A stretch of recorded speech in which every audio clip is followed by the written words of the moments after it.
Okay, all set? Okay, so there's still some people trickling in here, but anyway, I'll go ahead and get started here with the presentation. So good afternoon, everybody, and thank you for joining us for the kickoff of the 2025 Regional Transportation Improvement Program, or RTIP, update. My name, for those of you who are unfamiliar with me, is Richard, and I will be the primary RTIP contact for you at SANDAG. So without further ado, let's get into it. Okay, so first, some ground rules I'd like to establish. Just please make sure you stay muted throughout the entire presentation. Feel free along the way to enter any questions that you have into the chat, and we will try our best to answer them after the presentation. Also, this meeting is being recorded, and we will be posting the video and the other supplemental videos after the workshop. Here is the agenda for today. There's going to be a lot of information that we will be presenting, and to make it a little easier to digest, we've provided some of the more technical topics packaged in separate supplemental videos listed at the bottom section there of the agenda. Those will be shared after the workshop, as well as the video from the workshop and any other supplemental materials. Those are a great resource for you to watch at your leisure, and also to share when onboarding future staff that are brought in to work on the RTIP. Some introductions here as we go through the agenda. So first up will be Suzanne Martinez, a senior financial programming analyst here with SANDAG. She'll be covering the purpose of the RTIP and any new items relevant to this RTIP update. Next will be Kirsten Yucatel, who's a senior regional planner with SANDAG, and she will be discussing the SANDAG 2021 regional plan and how it informs the development and implementation of the RTIP. And then after Kirsten will be Michelle Smith, our manager of financial programming, who will briefly explain the Transnet requirements for the RTIP. Then Josh Clark from our active transportation team will give an overview of the routine bike and pedestrian accommodations included in the Transnet ordinance, and discuss some proposed changes to the RTIP to improve our compliance with board policy number 31, rule 21, which details those. And then finally, I will be taking it over for the remainder of the presentation, covering what you will need to do, how to do it, and when we need it as we move through the RTIP update process. And then, as I briefly mentioned, we do have some supplemental videos that will be shared after the workshop, covering modeling requirements, as well as a video from Caltrans Local Assistance on funding programs, an overview of those, and performance management requirements, basically having to do with the relevant fields in each project within Project Track, where we will be asking for information related to those requirements. And with that, I will now hand it over to Suzanne. Thank you for the introduction, Richard. Good afternoon, everybody. I'm Suzanne Martinez, Senior Financial Programming Analyst with SANDAG, and I oversee this overall effort of creating and managing the RTIP process. I've been with SANDAG for a little over a year now, but I came here with several years of experience from Fresno's NPO managing the TIP over there. So next slide, please. Okay, so let's go over the purpose of the RTIP for a bit. There are three main drivers which impact the content of the RTIP, two separate federal regulations, and then the Transnet ordinance. Title 23 CFR requires that as the Metropolitan Planning Organization, or MPO, SANDAG is federally required to develop an RTIP for the San Diego region. This document must contain transportation projects that are funded with federal funds, as well as state-funded projects that are supplemented with federal funds. The projects included in the RTIP are derived from the regional plan, and the RTIP is a mechanism to implement those projects identified within the first 5 years of the regional plan. All projects, regardless of funding source, which are capacity increasing projects and are regionally significant, must be programmed in the RTIP. Capacity increasing projects are those projects which add additional lanes or add traffic to the roadway. And then regionally significant projects are those projects which serve regional transportation needs and would normally be included in the modeling of the region's transportation network. The RTIP must be financially constrained by fiscal year, which means that we must have the expected revenues to cover all expenditures identified in the document. This means that the funds that you program must be reasonably anticipated to be received in the year that you are programming them. And then next bullet, the project in the RTIP must also make progress towards achieving the target set for the federal performance measures. And the RTIP must demonstrate how the progress is achieved.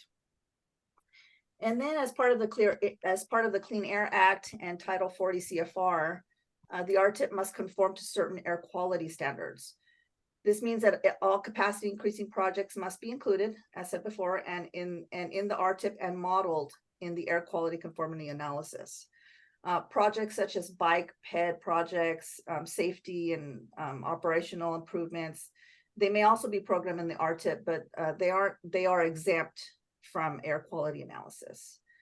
And then the transit ordinance also requires that all Transnet funded projects be programmed in the RTIP and has several requirements that it places on local street and road funding programs, such as congestion relief versus maintenance.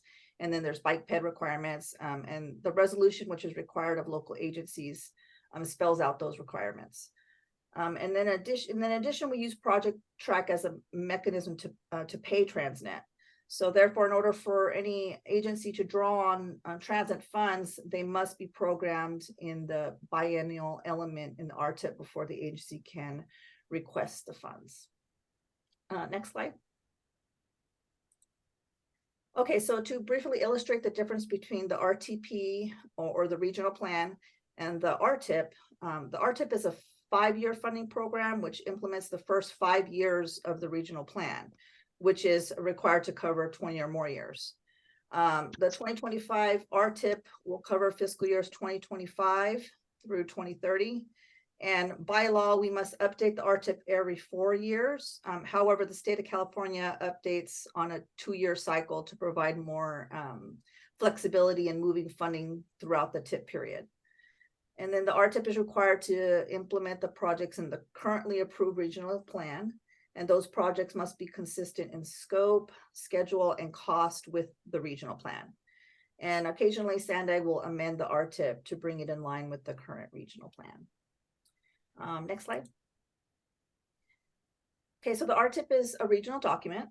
It includes the projects in the SANDAG budget, but it also includes projects from all member agencies, which is why you were invited to attend today. Local agencies program any capacity increasing projects and projects that are funded with Transnet, as well as projects with federal funds or state funds that have federal components, such as the Active Transportation Program funds. Since many state programs that are allocated by the CTC, like the SHOP, bridge, and safety programs are supplemented with federal funds, those projects are programmed in the RTIP by Caltrans. And then transit agencies must also program their federally funded projects onto the RTIP, and so must other agencies like the tribal governments and the port and airport authorities. Next slide. So as always, we update the RTIP. When we update the RTIP, the Transnet biennial moves forward 2 years. So the current biennial period, fiscal year 2023 and 2024, will end on June 30th, 2024, and we will move into the next 2-year biennial.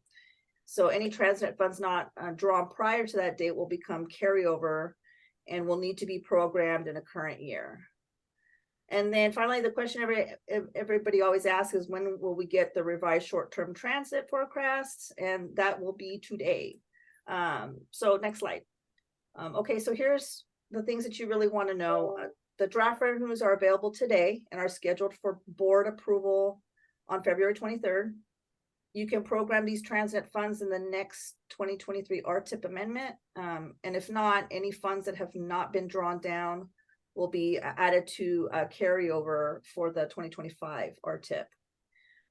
This forecast also adds revenue for fiscal year 27. So you can program the full 5 years. In addition to the revised 2024 estimates, the estimates for the 2025 RTIP covering fiscal years 2025 through 2029 have also been included. Next slide. And here it is. This table is currently posted under reports and project tracked. So you can go and download it after this meeting. And that's all I have. Thank you for your time. If you have any questions, please post them in the chat and we will answer them at the end of the presentation. Back to you, Richard. Okay, thank you, Suzanne. Next up will be Kirsten Yucatel, Senior Regional Planner with SANDAG, discussing the 2021 Regional Plan. Hi, everyone. I'm Kirsten Yucatel. I have responsibility at SANDAG for managing our air quality conformity efforts and contributing to some of the environmental analysis of the past 2021 plan and the upcoming 2025 plan. So the 2021 regional plan is the applicable RTP for the 2025 RTIP. It was adopted by our board in December of 21 and federally approved on January 28th, 2022. Some people in this meeting may be aware that it was subsequently amended by our board in October of last year. Federal approval for that conformity determination is pending. So I want to clarify that while our board did amend the 2021 regional plan, the amendment was very limited in scope and was focused on removing a single policy. There's no change to the project list. So the project list that you can find in the 2021 regional plan or the 2023 amendment to the 2021 regional plan are interchangeable, and they are what govern the 2025 RTIP as far as consistency of projects and the like. So in the 2021 regional plan, the regional arterials project list can be found in Appendix A, Appendix C, and the approved regional arterial network, Appendix T, and Attachment 2. And again, if you go onto our website and you're looking at the amendment, they're going to be the same. Next slide, please. So the projects in the 2025 RTIP, as Suzanne already said, need to be consistent in scope and cost and schedule with the project lists in the 2021 regional plan and 2023 amendment. The air quality conformity years that we'll be modeling for the 25 RTIP are 26, 29, 32, 40, and 50. And my main point is that the air quality budgets are very tight in these early years. So we will not be able to accelerate open to traffic dates in the 2025 RTIP. And that's all that I have on the 2021 plan, and I'm happy to answer any questions that are put in the chat at the end of the meeting. Great, thank you, Kirsten. Next up, we have Michelle Smith, our Manager of Financial Programming, who will talk about the Transnet requirements for the RTIP. Hi, thanks, Rich. So my name is Michelle Smith. For those of you who don't know me, I'm the Manager of Financial Programming, and I used to manage the RTIP back in the day, between about 2010 to 2016. So I'm coming full circle back around. So it's good to see so many people here at this workshop. Next slide, please. So as you know, the Transnet Extension Ordinance was passed in 2004, taken into effect in 2008 for a collection of a half-cent sales tax. And the SANDAG board wears its hat as the San Diego County Regional Transportation Commission to carry out the ordinance provisions. The sales tax measure also includes a provision for the creation of an Independent Taxpayer Oversight Committee, or ITOC, to provide accountability for expenditures made under this program. The ITOC is also responsible for developing recommendations for improvements to the financial integrity and performance of the program. One way ITOC does this is by conducting an annual fiscal and compliance audit, as well as a triennial performance audit. The ITOC also provides an annual report to the Transnet program to the board in summer of every year. So why is this important to you? So the ITOC reviews what you have programmed in the RTIP, in addition to how much Transnet you are spending, and it makes recommendations based off that information. They receive quarterly information on how much each jurisdiction is spending and may reach out to request a presentation on your current Transnet program of projects. Next slide. So ITOC responsibility, this is number 8. This spells out that they are to review and comment on the programming of Transnet revenues In addition to a general eligibility review, this effort should focus on significant cost increases and or scope changes on the major corridor projects identified in the ordinance and the expenditure plan. So they do this by reviewing RTIP amendments and other reports that are provided to them on a regular basis. Next slide. So next, we'll jump right into the major component is what is covered in the fiscal audit. The MOE, or maintenance of effort requirement, congestion relief versus maintenance provision, local agency balance limitation rule, and the RTCIP, or Regional Transportation Congestion Improvement Program. Today, we'll focus mainly on the 70-30 split and the RTCIP, as those are the two most relevant areas for the RTIP. If you want more information on audits, we can provide those to you at a later time, or they are also available on our website. As part of our discussion, we will refer to board policy number 31, which although is not part of the ordinance, it does include rules adopted by our board and its role as the commission. The purpose of the board policy rules is to offer implementing guidelines for the ordinance and any amendments to the ordinance. The audit will sometimes trigger an RTIP amendment. So if the audit finds that you have spent Transnet funds differently than what is shown in Project Track, then you may need to adjust this in Project Track. There are a few exceptions to this. So if a project is complete, you do not need to amend the project if it is funded in the prior years. And if the funds are less than $1,000, you do not need to reprogram that. Thank you. So next we will cover the 70-30 split between congestion relief versus maintenance for local streets and roads. The ordinance requires that at least 70% of revenues be used to fund congestion relief projects and no more than 30% of funds be used for maintenance purposes. It's the intent of the ordinance that local agencies do not cumulatively over the life of the ordinance use more than 30% on maintenance projects. You'll find implementation guidelines at the back of Board Policy 31, Attachment 2 to Rule number 18, that lists the typical types of facilities that would be eligible under the congestion relief and maintenance categories, which you'll want to refer when you're entering your projects in the system for purposes of the RTIP, since each project must state whether it is intended as a congestion relief project or a maintenance project. So Transnet LSI programming. Every quarter, the ITALC reviews how jurisdictions are spending and programming their Transnet LSI funds. If an agency is not spending or programming at least 75% of their projected revenues, then the ITALC may ask for additional information as to why this is occurring. And in some instances, they will reach out to staff for an additional presentation from the local jurisdictions. Next slide. And then the next and last part of this that we'll cover today is the RTCIP, or Regional Transportation and Congestion Improvement Program, which is covered in Section 9 of the ordinance. So this provision was inserted in the recognition of the fact that the future development should contribute its proportional share toward funding the regional arterial system to mitigate transportation impacts resulting from development. So the RTCIP is an exaction fee collected by local agencies from the private sector to fund improvements on the regional arterials.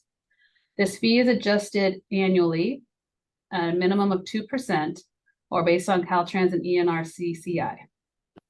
In order to comply with the ordinance, RTCIP funds can only be applied to regional arterials. And this is the list that is provided in the regional plan from the local jurisdictions. If the funds are not spent within 7 years as identified in the audit, you will then be required to program these funds in the RTIP to demonstrate your commitment to utilize these funds.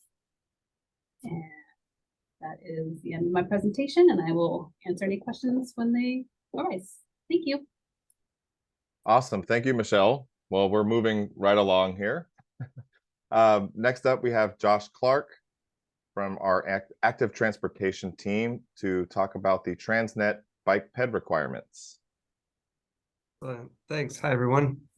Next slide, please. Great. So as mentioned, there are some routine accommodations to be added with any project to accommodate bicyclists and pedestrians within the project extents. This goes all the way back to the 2004 extension ordinance and has been codified in that board policy 31 that Michelle just mentioned, specifically in rule 21. So at the next slide, we'll see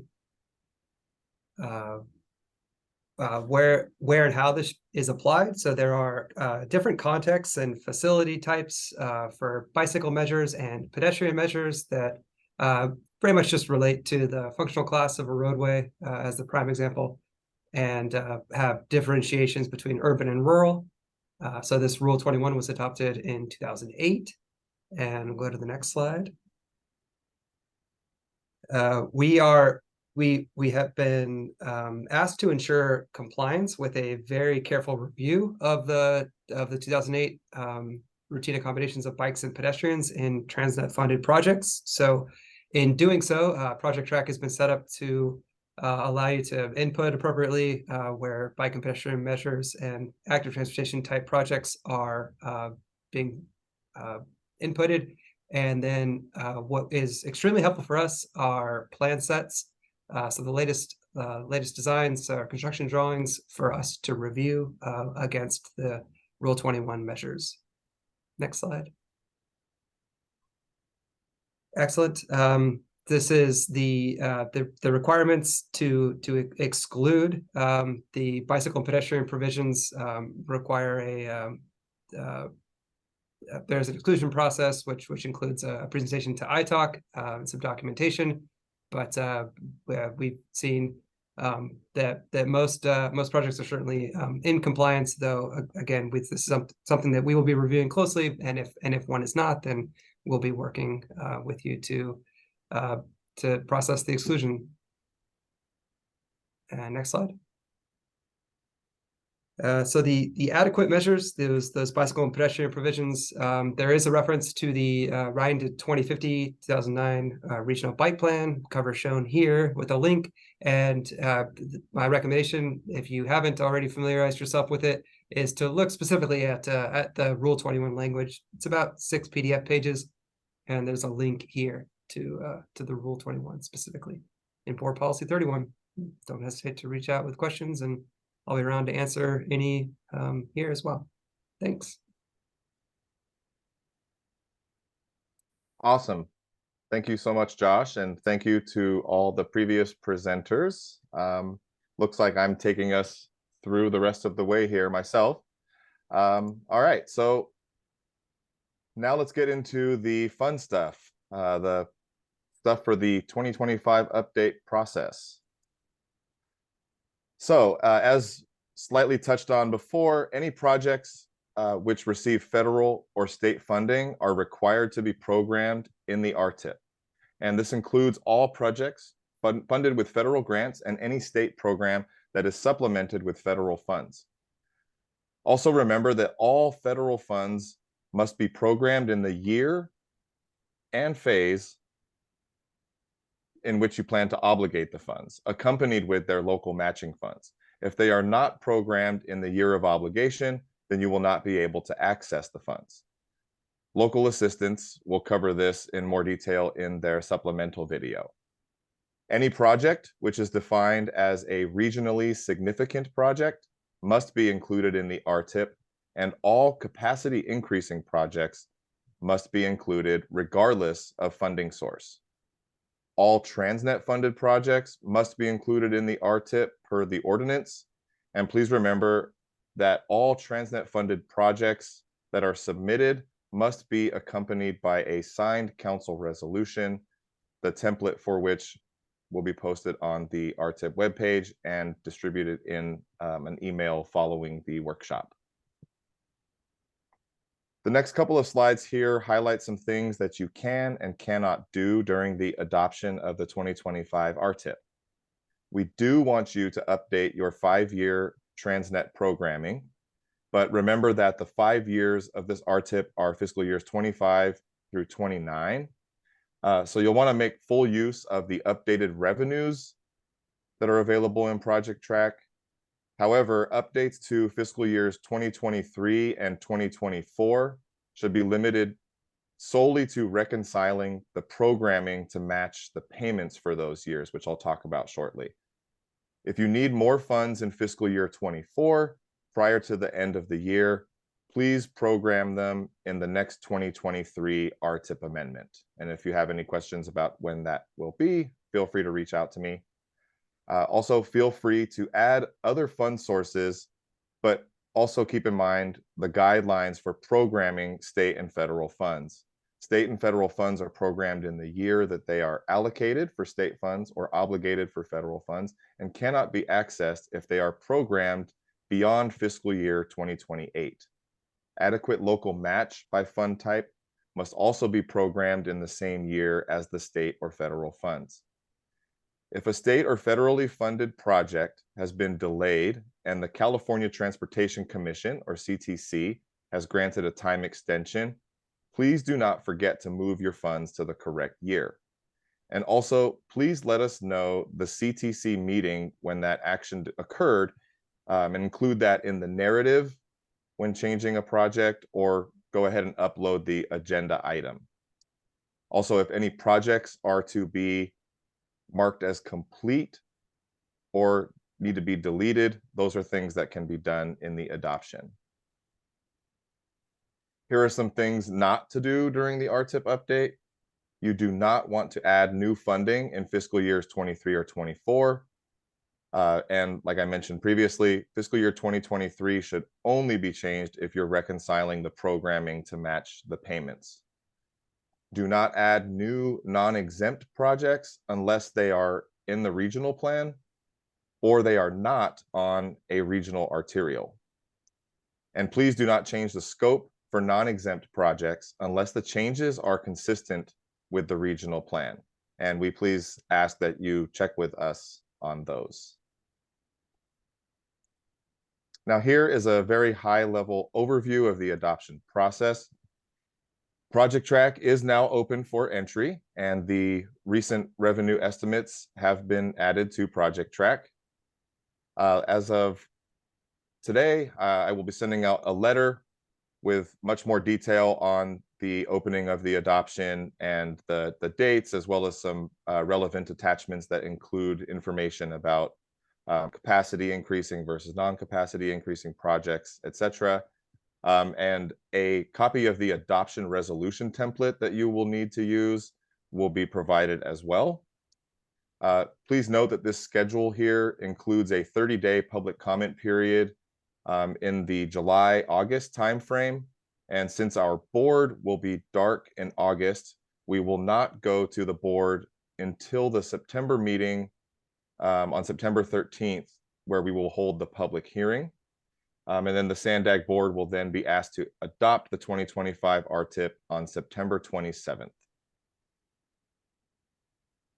Now, this slide shows the deliverables that you will be responsible for when getting your projects submitted for inclusion in the 2025 RTIP. We will need the projects to be submitted in Project Track, but remember that all projects must be touched in the adoption. All projects in the 2023 RTIP will need to either be carried over and have their funding updated to be shown in the current RTIP period, or the projects will need to be marked as either completed, deleted, or delayed.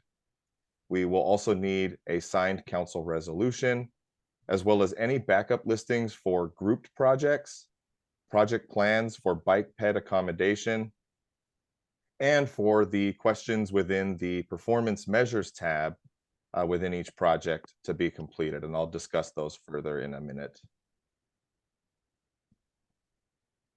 For now, I would like to spend a little time on the Transnet biennial element. As most of you know, every 2 years we move the Transnet biennial element out, and that is updated with every RTIP. The biennial is the 2-year window that allows you to draw down or request your programmed Transnet dollars. The biennial always ends in an even year, so we will be ending our current cycle on June 30th, 2024, and starting the new cycle on July 1st. This next cycle will begin with the new RTIP and will cover fiscal years 2025 and 2026. So beginning July 1st, you will only be able to draw funds from these 2 fiscal years. If you have funds programmed prior to FY 2025 and have not drawn or requested those funds yet, then those funds will need to be reprogrammed as carryover at the first couple years of the new RTIP. You do not need to reprogram funds between the biennial if you want to draw them down during those 2 years.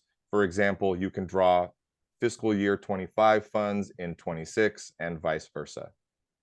But please keep in mind that when you program your carryover funds, they will not count against the estimated transnet revenue for that given year. This slide here it shows an example of a current 2023 RTIP project. We are currently in the biennial 22-23 through 23-24, and this agency can draw from the little bit over 6 million that they have available of LSI or the 2.7 million in carryover during either of those years, 23 or 24. And like I mentioned earlier, once we reach July 1st of 2024, then these 2 years will be closed off, and the agency would then start to draw from what is programmed in 24-25 and 25-26, which will be the new biennial. A little brief note about carryover. So carryover initially programmed in the 2025 RTIP will need to be estimated.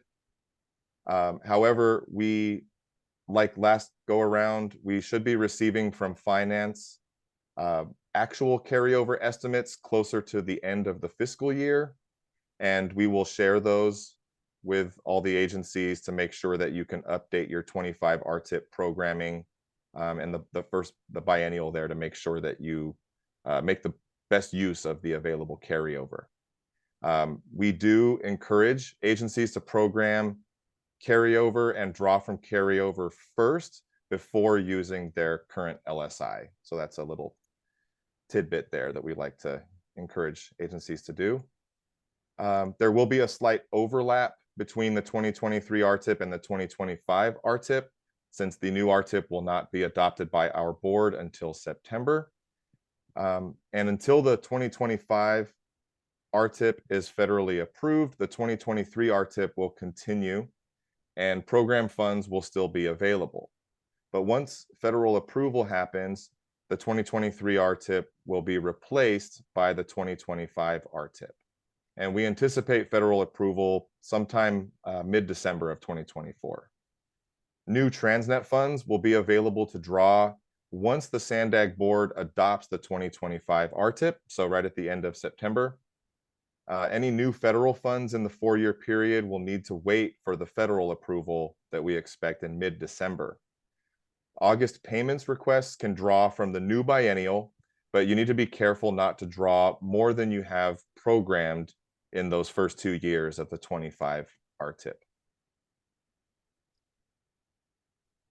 Okay, so now we'll move on to how it will work with actually doing the programming part of entering your projects. So when you first go into Project Track to program your projects, you'll first want to go to where it says TIP Adoption and select that. You will then be presented with the options shown in the screenshot at the bottom of the slide. You'll be given the option to add a new project or carry over projects from a previous RTIP, such as the 2016, 2018, 2021, 2023, etc. You'll want to select whichever option is most appropriate. We did have the vendor migrate over the 2023 RTIP projects, so feel free to go in there and start reorganizing those and reclassifying those as delayed or completed if necessary, but also feel free to reach out to me to help work with you on those if you need assistance. I'm happy to help. Now, when programming your projects, these will be the things we suggest you start with. First, you're going to want to reconcile your fiscal year 2024 programmed Transnet to match the amount of what has been paid for fiscal year 2024. And I'll talk more about this in a moment here.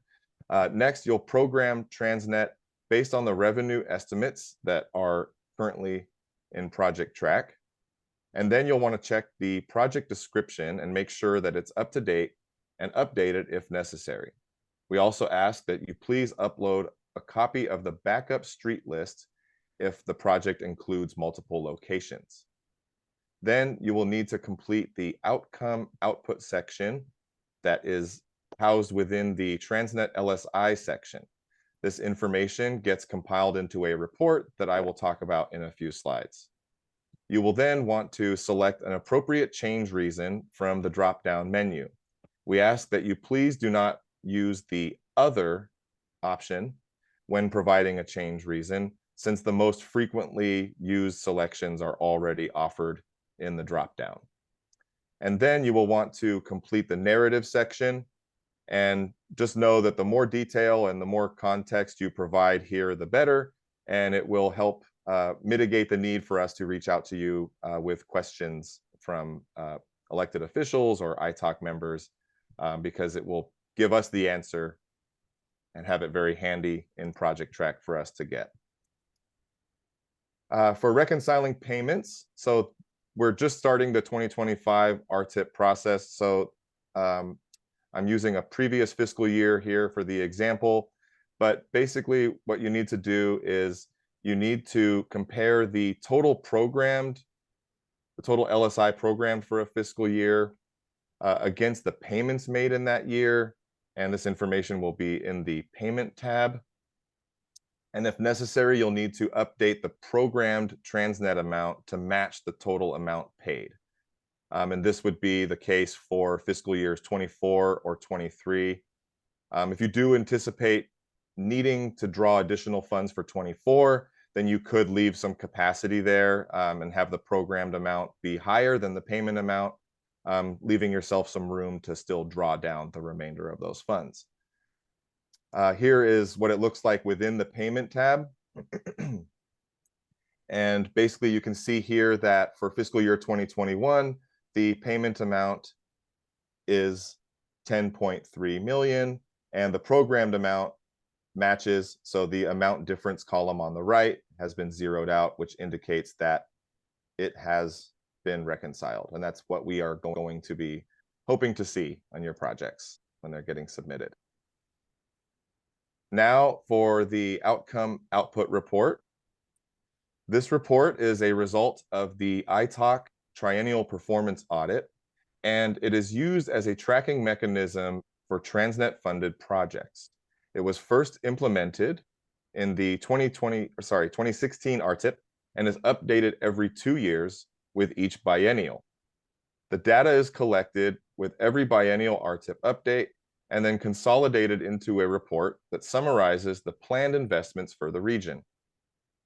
This plan for improvement, combined with the annual Local Street and Road Program report, provide greater insight for the ITALK and the public as to what the Transnet sales tax is accomplishing for the region. This data will be reviewed as part of the project acceptance process, so we are asking you to update this section, which is part of the Transnet LSI information section on the project information screen. Please note that this is only for Transnet LSI funded projects. And here is an example of what you will see on the project information screen. The categories listed in the dropdown are taken from attachment 2 to board policy number 31, which is the attachment that discusses which projects are congestion relief or maintenance. We ask that you choose the best category for your project. There are different options to choose from. So if you absolutely cannot choose a category, then please click on other and then provide more detail in the narrative section. For the output data, include what you plan to accomplish in the next 2 years. And then if the output won't happen until after FY26, then place what you propose to accomplish in those years in the number proposed output box. This report shows the difference between the total output versus the proposed output. We will provide a report for the ITALK with this data, so please be accurate as possible. And then this is what the report looks like once the information from that LSI section has been put into it. And again, this report will be presented to ITALK, and we usually take it along with the draft of the new RTIP So we will take it in July with the draft 2025 RTIP. So again, please be as accurate as possible with the data.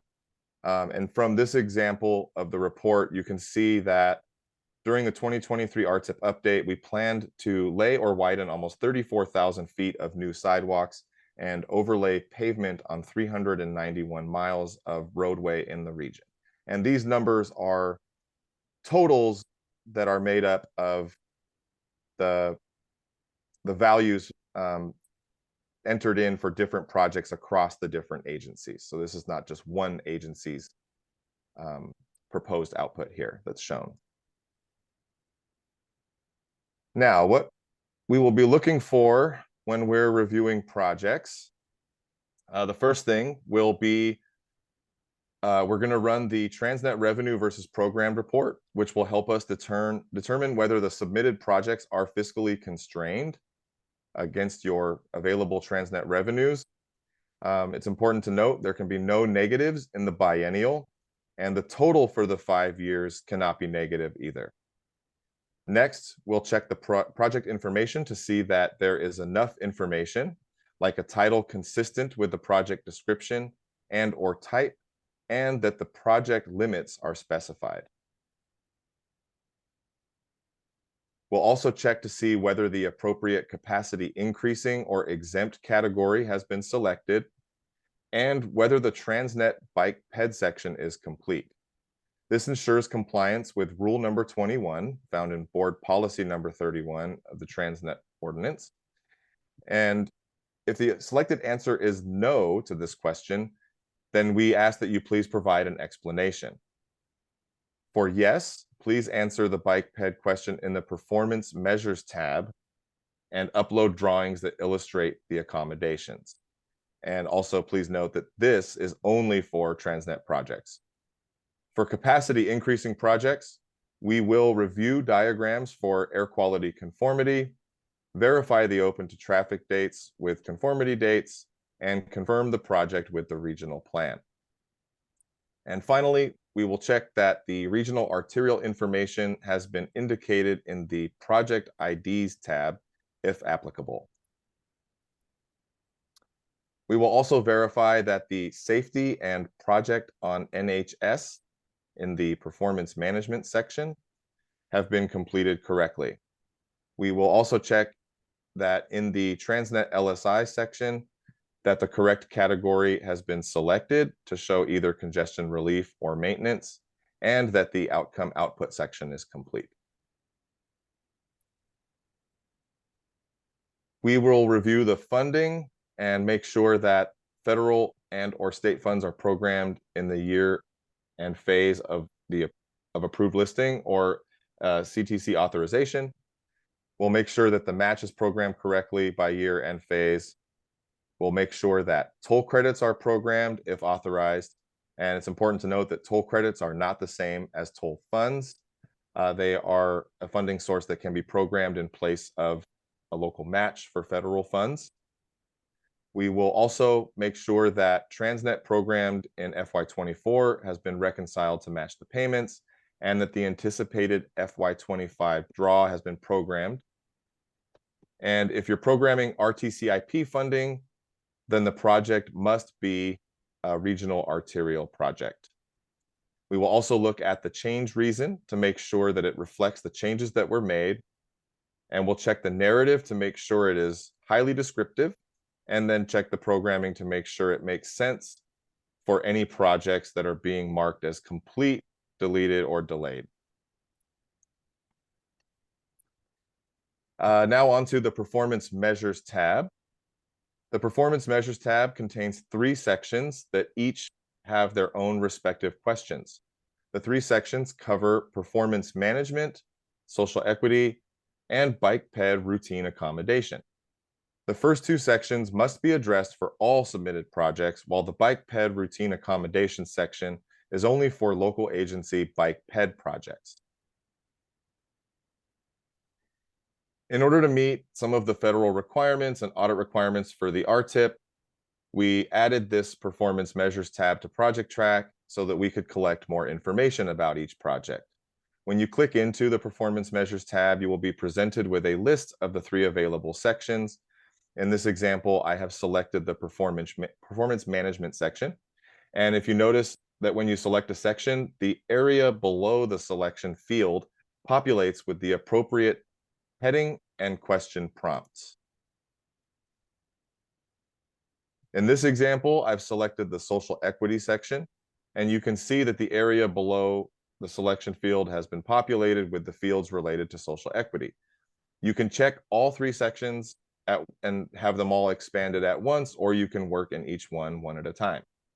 The questions in the social equity section are intended to develop a more thorough understanding of where agencies are in evaluating projects for social equity and how projects benefit or impact historically underserved populations.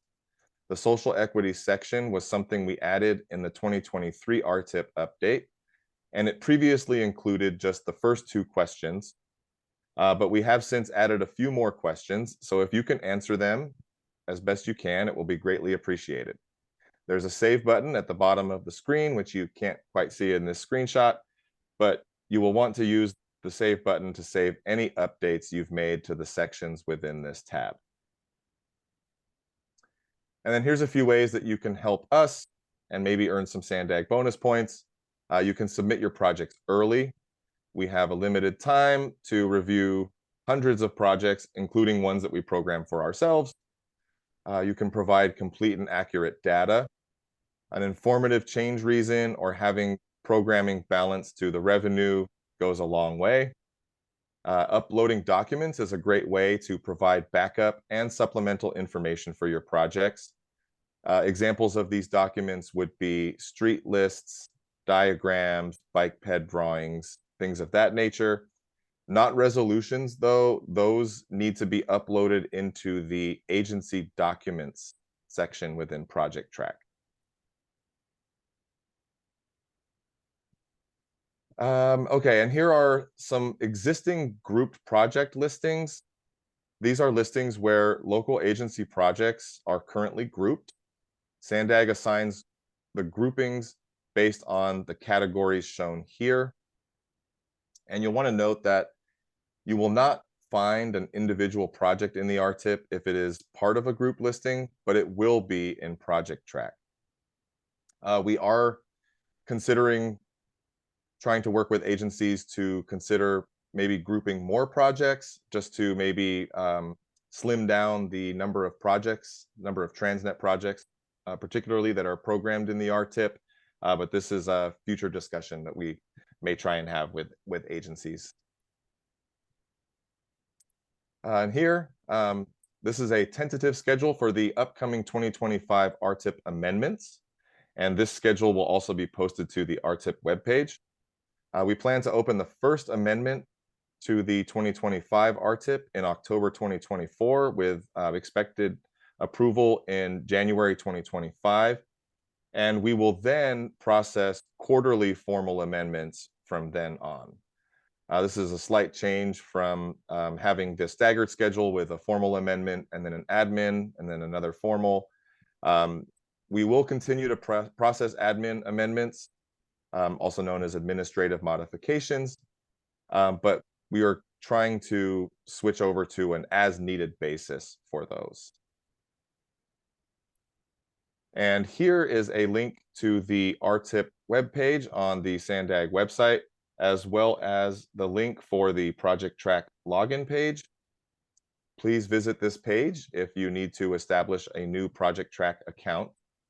We also have RTIP and Project Track training videos online. I know we've had difficulties with certain agencies trying to gain access to some of that information, but we're happy to try to work with you on getting access.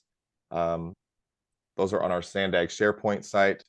The topics include RTIP basics, Project Track basics, topics of that nature. And the videos, like I mentioned before, supplementing the presentations that were given today in the workshop will be made available either on the SANDAG RTIP webpage or on our SANDAG YouTube channel where we posted the previous workshop videos. And if there's any questions on the RTIP or programming, feel free to reach out to myself or to Suzanne. Our contact info has been provided here. And it looks like we are done well before our scheduled end time. So we definitely want to try and take some time to have some discussion and answer any questions that anybody has. So with that, I will go ahead and open it up to any questions that we have from any attendees. Doesn't look like there's any in the chat as of right now.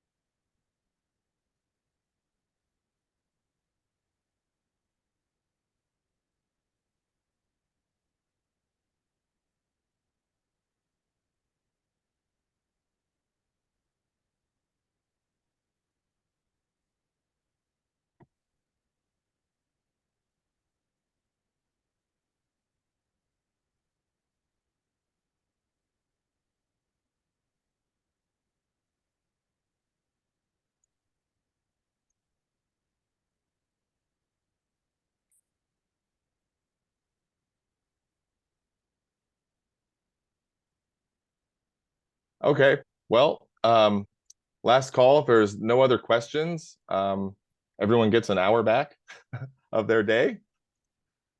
But if you end up thinking of a question or something comes to mind after signing off of the workshop, please don't hesitate to give me a call or send me an email, and I'm happy to work with all of you with getting your projects in and included in this next RTIP. So it's kicking off today and excited to get the process going. And I appreciate everybody taking the time to attend this. It definitely makes our job easier when we're trying to work with everyone to get the RTIP approved and processed.